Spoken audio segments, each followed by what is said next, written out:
અમદાવાદમાં ઘૂસણખોરોનો master mind Lalla Bihari સકંજામાં આવી ગયો છે। બાંગ્લાદેશીઓને ગેરકાયદે વસાવનાર લલ્લા બિહારીની પોલીસે અટકાયત કરી લીધી છે। અમદાવાદ ક્રાઇમ બ્રાન્ચે રાજસ્થાનથી લલ્લા બિહારીની ધરપકડ કરી લીધી છે। અગાઉ લલ્લા બિહારીના પુત્રની ધરપકડ કરાઈ હતી, ત્યારબાદ તેના पिता लल्ला बिहारी ने पण राजस्थान थी झड़पी पाडवामां आव्यो छे।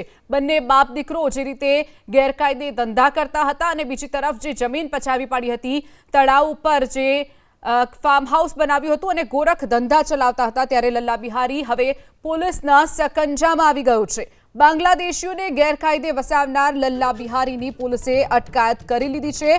राजस्थानमां छुपायो हतो आ लल्ला बिहारी, ज्यां पोलीसे राजस्थानथी तेने झड़पी पाड्यो छे। गृह राज्यमंत्रीए पोलीसने जे रीते 72 कलाकनुं अल्टिमेटम आप्युं हतुं, त्यारे पोलीसे अलग अलग टीमो पाडी अने अलग अलग विस्तारोमां रवाना कर्या हता, त्यारे राजस्थानथी आ लल्ला बिहारीनी धरपकड करी लेवामां आवी छे। गईकाले पोलीसे लल्ला बिहारीना घरे पोलीसे सर्च ऑपरेशन हाथ धर्युं हतुं। વધુ વિગતો સાથે સંવાદદાતા ચેતન આપણી સાથે છે। ચેતન, લલ્લા બિહારી હવે પોલીસના સકંજામાં આવી ગયો છે, વધુ કેટલાક ખુલાસા અને માહિતીઓ સામે આવે તેવી શક્યતા? ચેતન જી, લલ્લા બિહારી રાજસ્થાનથી ઝડપાઈ ગયો છે। ચંડોળાને મિની બાંગ્લાદેશ બનાવનાર કુખ્યાત લલ્લા બિહારી પર પોલીસની ભીષ વધતા તે ફરાર થઈ ગયો હતો। પોલીસ દ્વારા જ્યારે મોટા પ્રમાણમાં બાંગ્લાદેશીઓને ઝડપી પાડવા સર્ચ ઓપરેશન કરવામાં આવ્યું હતું, ત્યારથી જ લલ્લા બિહારી પર પોલીસનો સકંજો કસાયો હતો અને પોલીસના સકંજાથી બચવા માટે તે રાજસ્થાન ભાગી ગયો હતો। તે મૂળ રાજસ્થાનના અજમેરનો વતની હોવાનું એક પ્રાથમિક વિગત સામે આવી હતી। બાદમાં તે બિહાર પણ ગયો હતો અને બાદમાં ત્યાંથી અમદાવાદ આવ્યો હતો અને અમદાવાદ ચંડોળા ખાતે તેમણે આખું પોતાનું એક ગેરકાયદેસર સામ્રાજ્ય ઊભું કર્યું હતું। તેના ફાર્મ હાઉસ પર બુલડોઝર ચાલી જતા તે ફરાર થઈ ગયો હતો। તેનો પુત્ર ઝડપાઈ ગયો હતો। લલ્લા બિહારીને ઝડપી પાડવા માટે ક્રાઇમ બ્રાન્ચની ટીમો રાજસ્થાન ગઈ હતી અને તે રાજસ્થાનમાં કોઈ લગ્ન પ્રસંગમાં ગયો હોવાની પ્રાથમિક બાતમી મળી હતી। આ બાતમીના આધારે રાજસ્થાનથી લલ્લા બિહારીને ઝડપી પાડવામાં આવ્યો છે। લલ્લા બિહારીની પોલીસ પૂછપરછમાં અનેક રહસ્યો ખુલી શકે એમ છે, કારણ કે છેલ્લા 15 થી 20 વર્ષમાં ગેરકાયદેસર આખું લલ્લા બિહારીએ સામ્રાજ્ય ઊભું કર્યું હતું।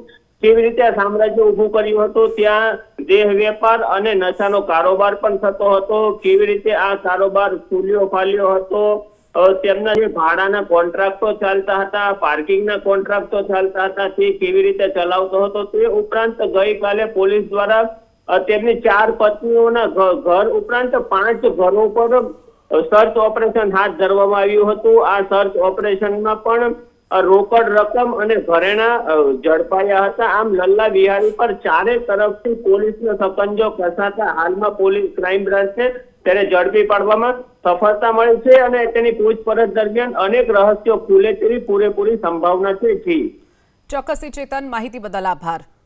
તો પોલીસે ગઈકાલે જે રીતે તેના ઘર ઉપર સર્ચ ઓપરેશન કર્યું હતું, ત્યારે ઘરમાંથી રોકડ, સોના ચાંદીના દાગીના તો મળી આવ્યા, સાથે સાથે પૈસા ગણવાનું મશીન પણ તેના ઘરેથી પોલીસે કબજે કર્યું છે। આ ઉપરાંત તેની 4 પત્નીઓના ઘરે પણ દરોડા પાડી અને તપાસ કરવામાં આવ્યા હતા। અત્યાર સુધીમાં કેટલા બાંગ્લાદેશીઓને તેણે ગુજરાતમાં ઘુસાડ્યા હતા અને અન્ય કયા કયા ગોરખ ધંધા આ બાપ દીકરો ચલાવતા હતા, આ તમામનો પર્દાફાશ કરવામાં આવશે। પોલીસ આ તમામ દિશાઓમાં હવે તપાસ આગળ વધારશે।